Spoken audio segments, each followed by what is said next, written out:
भल सांग भल संपर्कीय और भल विचार जहा पाखरे रही थाए से दुनियार जड़े भाग्यवान लोक होई थाए।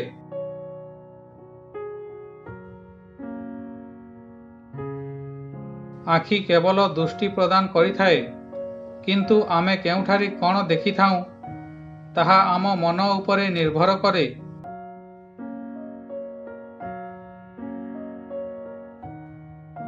यह जरूरी नुहे कि प्रत्येक लोक आम सहित साक्षात होई खुशी हेबे, किंतु एतिकी चेष्टा करंतु केही हेले आम सहित साक्षात होई दुखित न हेबे।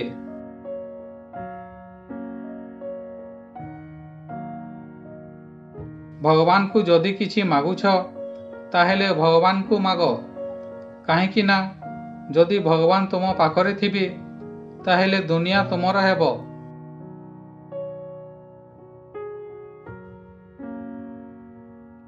सेही लोक माने केबे एका होई न थांती जेउ मानंको पाखरे सुंदर मन और चिंताधारा थाए।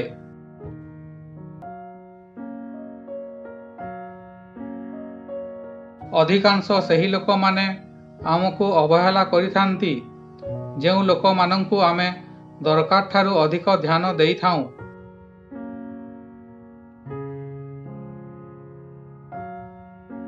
माँ बापांको सहित आपणंक व्यवहार सही कहानी अटे जहा आपण लेखि थांती और ताहा आपणंक पुओ झियो पढ़िकी आपणंकु सुनाई थांती।